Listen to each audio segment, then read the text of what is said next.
The narrative begins in colonial South India, setting the scene for a genius who emerged from poverty and piety, defying formal academic convention. Srinivasa Ramanujan's life was a profound, tragic collision of mathematical intuition and immense personal isolation.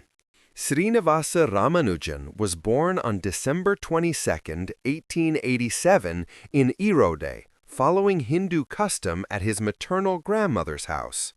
This humble beginning offered no hint of the cosmic scale of his future work. Within a year, his mother, Komalatamo, brought him to Kumbakonam, a town renowned for its concentration of sacred temples and deep religious traditions. This spiritual landscape shaped his earliest consciousness. The family lived in a small, humble one-room house on Sarangapani Street, just a brief walk from the famous Sarangapani Temple, anchoring the family in orthodox Brahminical life. Despite their high caste status, the family experienced considerable poverty. His father earned a meager 20 rupees a month, working as a cloth merchant's clerk, barely sustaining the household. Komalatammal, a formidable and deeply devout woman, supplemented their precarious finances by taking in student boarders from the local college, asserting herself as the dominant force in his upbringing. She instilled in him a strict adherence to vegetarianism and a profound, lifelong connection to the family's patron deity, the goddess Namagiri of Namakkal. Tragedy marked his early years. After his birth, 3 subsequent siblings died in infancy, leaving a lasting scar of loss and fragility on the small family. He was described as a quiet, introverted boy, often shy and fragile, who did not utter his first words until he was nearly 4 years old. This prolonged period of silence and physical vulnerability may have acted as a crucible, forging the intensely rich interior world of patterns and numbers that defined his genius. Ramanujan entered Town High School in Kumbakonam in 1898, quickly distinguishing himself not merely as bright, but as a mathematical phenomenon among his peers and teachers. He astounded those around him by mentally calculating the values of mathematical constants like pi and square root 2 to many decimal places without needing written aid. In a famous incident, he questioned the foundational paradox of division by zero, revealing a startlingly early grasp of advanced, abstract mathematical logic beyond his years. By the age of 11, his intellectual abilities had already completely exhausted the mathematical knowledge of 2 advanced college students lodging in his family's small home. At 13, he was loaned S.L. Loney's Advanced Plane Trigonometry, which he completely mastered, working through every complex problem with fierce dedication. Working independently, he began discovering his own sophisticated theorems and identities, moving beyond mere learning to the active creation of new mathematical knowledge.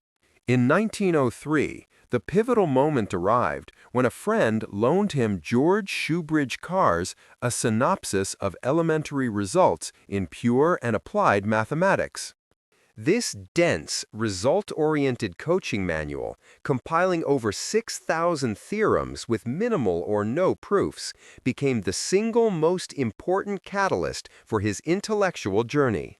For Ramanujan, the terse format of Carr's book was a liberation, presenting mathematical destinations without dictating the step-by-step logical routes of derivation.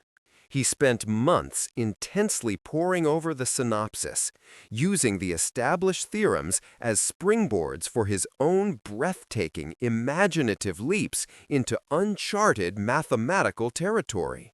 Paper was a luxury his family's poverty could not afford, forcing him to conduct most of his complex calculations on a small slate, which he used and reused constantly. The necessity of poverty drove a unique habit.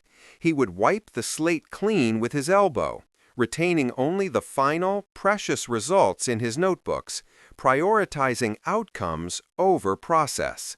His deep religiosity provided a powerful metaphysical framework for his intuition. He believed the formulas were not derived through earthly labor, but revealed by the goddess Namagiri. In 1904, based on his excellent high school record, he won a scholarship to the government college in Kumbakonam, a chance for formal academic success. His mind, now completely consumed by the relentless pursuit of pure mathematics, had no room for other subjects like English and physiology. At the end of the year, his singular obsession proved detrimental. He failed his non-mathematical examinations, and his precious scholarship was immediately revoked. The pattern of failure repeated in 1906 when he attempted college again at Pachayappa's College in Madras, again failing due to neglecting required courses. Without a degree, he was cast out of the formal academic system and forced into a life of extreme poverty, suffering years of intellectual isolation and near starvation. Paradoxically, these academic failures acted as a shield, preserving his untamed genius and unorthodox, intuitive methods from the homogenizing influence of conventional university education. The results, which he began to record systematically in his shabby notebooks, would be all the more startling and original precisely because they were self-taught and uncorrected. He embarked on desperate travels across southern India, seeking intellectual patronage, tutoring for meager sums, and living constantly on the brink of destitution. His already fragile health suffered immensely during this period of struggle and deprivation, compounded by a painful physical condition. He developed a hydrocele testis, a painful ailment requiring surgery his family couldn't afford, until a compassionate doctor agreed to operate for free in January 1910. Throughout these years, his only constant was his work, contained in 3 notebooks, dense, organized repositories filled with thousands of final, unproven mathematical theorems. These notebooks were his entire universe and his only tangible evidence.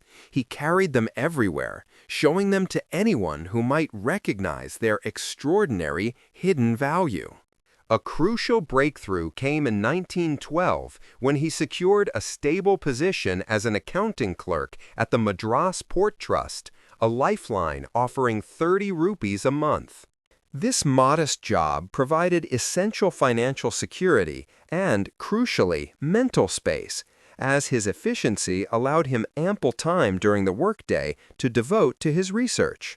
His reputation grew locally, leading to a crucial meeting in 1910 with V. Ramaswamy Iyer, founder of the Indian Mathematical Society, who was immediately struck by the notebook's contents. Iyer introduced him to R. Ramachandra Rao, the district collector of Nellore, who was initially skeptical that such profound work could come from an uneducated clerk. Rao's doubts vanished as Ramanujan passionately expounded on elliptic integrals and divergent series, compelling him to agree to provide essential financial support for the research. This network of Indian mentors became his essential launchpad, recognizing the genius they couldn't fully map and insisting he share his work with the mathematical powerhouses in England. Ramanujan's initial attempts to contact Cambridge were disheartening failures. 2 prominent mathematicians dismissed his letters, seeing only unfamiliar notation and a lack of formal proof. Unenthört, on January 16, 1913, Ramanujan mailed another letter, this time addressed to G. H. Hardy, a leading rigorous analytic number theorist at Trinity College, Cambridge. The letter began with profound humility, introducing himself as a poorly paid clerk with no university education, who had only undergone the ordinary school course. This modest introduction was immediately followed by 9 handwritten pages containing over 100 astonishing, unproven theorems on infinite series and continued fractions. When the torrent of raw discovery arrived, Hardy's initial reaction was deep suspicion, assuming it was likely the work of a clever amateur or a delusional crank. Hardy was tempted to simply dismiss the strange, unproven formulas that seemed to defy conventional mathematical norms, but their sheer novelty and precision lingered in his mind. That evening, Hardy sought out his close collaborator, J.E. Littlewood, and together they began a forensic examination of the clerk's extraordinary claims. Their initial skepticism quickly dissolved into a state of intense, growing astonishment as they recognized some formulas as known but extremely obscure results. They struggled mightily to prove other theorems, while many results were unlike anything they had ever encountered. Some, Hardy admitted, defeated me completely. The breathtaking novelty and intrinsic beauty of the formulas convinced Hardy the author was no fraud. They possessed a terrifying, singular authenticity. Hardy famously concluded the theorems must be true because if they were not true, no one would have the imagination to invent them. By the end of the night, they were in complete agreement. The unknown clerk from Madras was a supreme genius, comparable to historical giants like Euler and Jacobi. Hardy immediately knew his task was clear. He had to find a way to bring this unparalleled mathematical talent to the rigorous academic environment of Cambridge. The path was immediately fraught with immense cultural and religious obstacles, primarily Ramanujan's orthodox Brahmin prohibition against crossing the black water, the ocean. His mother, Komalathammal, was vehemently opposed, fearing that traveling overseas would result in spiritual pollution and the absolute loss of caste. E. H. Neville, a visiting Trinity College mathematician, was enlisted by Hardy to meet Ramanujan and try to break the cultural impasse through persuasion. Neville was instrumental, not only convincing Ramanujan, but also securing a special research scholarship from the University of Madras to finance the journey. The final decision rested with Komalathammal, who finally gave her consent after experiencing a vivid dream of the goddess Namagiri commanding her not to impede her son's destiny. On March 17, 1914, Srinivasa Ramanujan boarded the SS Navasa, setting sail for England and leaving behind his wife, family, and the only world he had ever known. He arrived in London a month later, on April 14, 1914, ready to begin one of the most intellectually fruitful yet personally destructive collaborations in history. Their partnership was defined by extreme contrasts: Hardy, the fervent atheist and apostle of formal proof, versus Ramanujan, the man of piety and divine intuition. Ramanujan often stated that an equation for me has no meaning unless it expresses a thought of God, framing his mathematical insight as a spiritual revelation. The collaboration became an act of profound intellectual translation. Ramanujan provided the revelations, and Hardy, along with Littlewood, translated them into rigorous Western proofs. Hardy noted the limitations of his knowledge were as startling as its profundity. Ramanujan lacked basic university training, but surpassed contemporaries in complex areas he'd mastered independently. Hardy faced the delicate challenge of filling Ramanujan's knowledge gaps and enforcing proof discipline without extinguishing the untamed, unique creativity that made him extraordinary. Their most celebrated joint achievement involved the theory of partitions, P of n, which counts the ways a number can be expressed as a sum of integers. Together, they developed the stunningly accurate asymptotic formula for P of n, using a powerful new technique known forever after as the circle method. This methodology, blending Ramanujan's intuition with Hardy's analytical power, became a foundational cornerstone of modern analytic number theory. Under Hardy's persistent guidance, Ramanujan began publishing his groundbreaking work in leading European academic journals, rapidly gaining global recognition. In March 1916, Cambridge University formally recognized his talent, awarding him a Bachelor of Science by Research for his pioneering work on highly composite numbers. The highest honors followed swiftly. On May 2, 1918, Ramanujan was elected a Fellow of the Royal Society, one of Britain's most prestigious scientific bodies. At only 31, he was one of the youngest fellows in the Royal Society's history, and only the second Indian ever to receive this monumental academic distinction. Just months later, on October 13, 1918, he achieved another unprecedented milestone, becoming the first Indian elected as a Fellow of Trinity College, Cambridge. Despite the professional accolades, Ramanujan's personal life in England was defined by increasing misery and isolation due to the immense cultural chasm. As a strict Brahmin vegetarian, he found it nearly impossible to maintain his dietary laws, a problem amplified severely by food rationing during World War I. Unable to eat communally in the college dining halls, he was forced to cook his own simple, meager meals in his rooms, furthering his emotional isolation.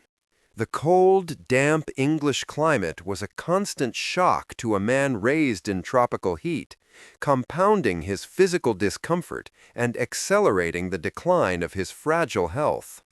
Adding to his profound loneliness was the war, which prevented his wife, Janaki, from joining him and took his collaborator, Littlewood, away for service.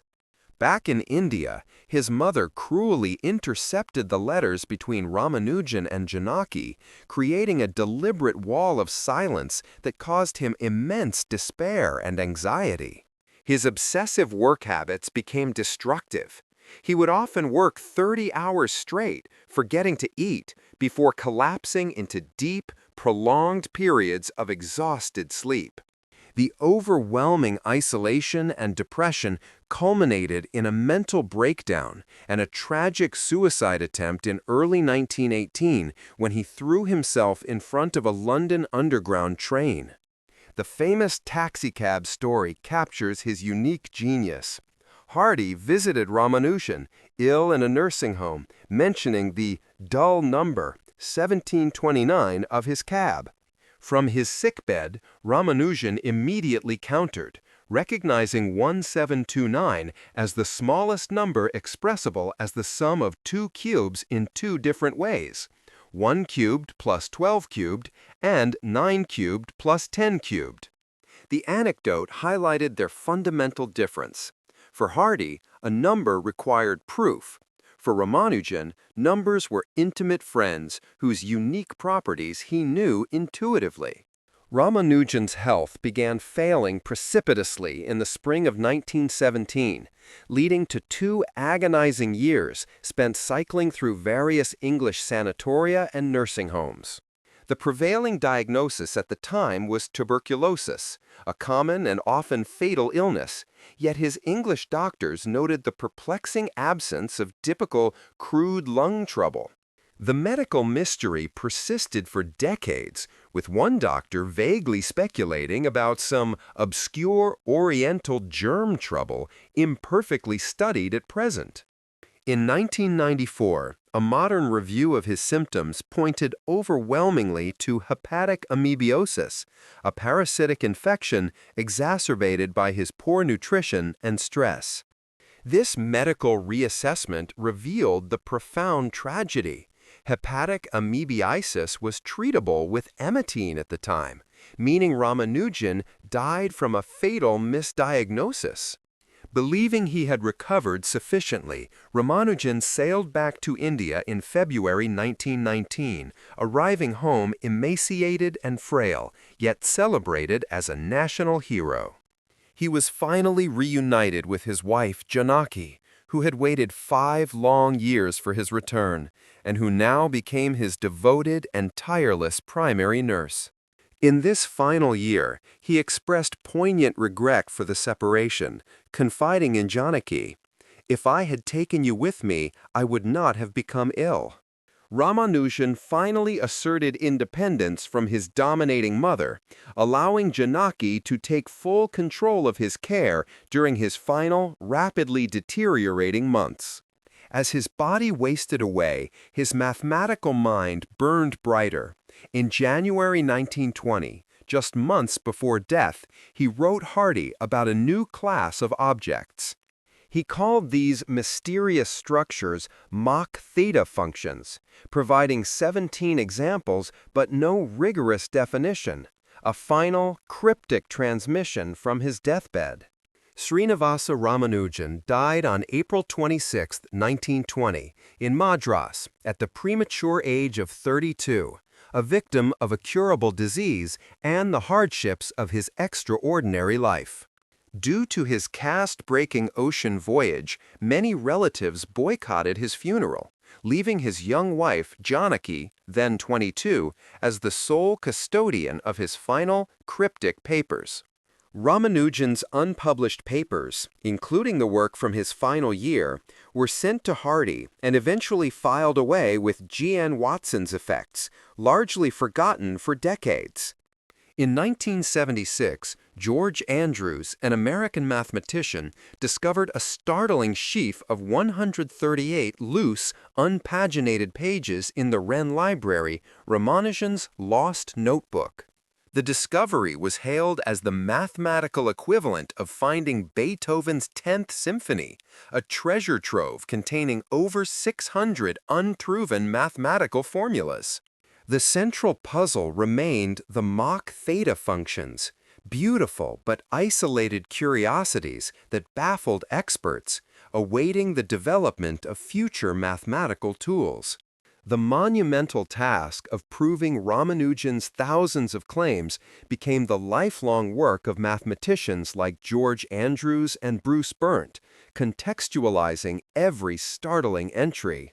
The key to the Mach theta functions was finally found in 2002 by Sanders Zweggers, linking them to a new, rigorous concept called harmonic weak mass forms.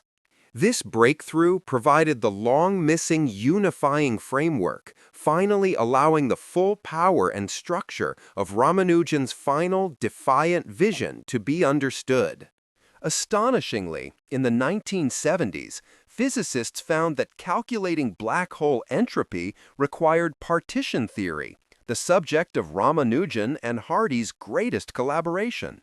Ramanujan's Mach theta functions, once mere abstract curiosities, have been found to provide the exact formulas needed to calculate the quantum states of black holes. This connection provides the ultimate vindication.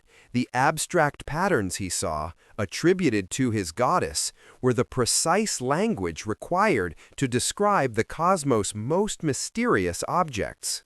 The question of the source of his prescience remains a beautiful enigma, attributed by him to the goddess Namagiri and by Hardy to pure, unparalleled intuition. Ramanujan's influence is enduring. His infinite series for pi are utilized in modern computing, and the circle method remains a fundamental tool in number theory research. Hardy famously graded Ramanujan 100 on the scale of mathematical talent, placing him peerless, a singular mind whose echoes still guide researchers from the dust of Kumbakonam to the edge of infinity.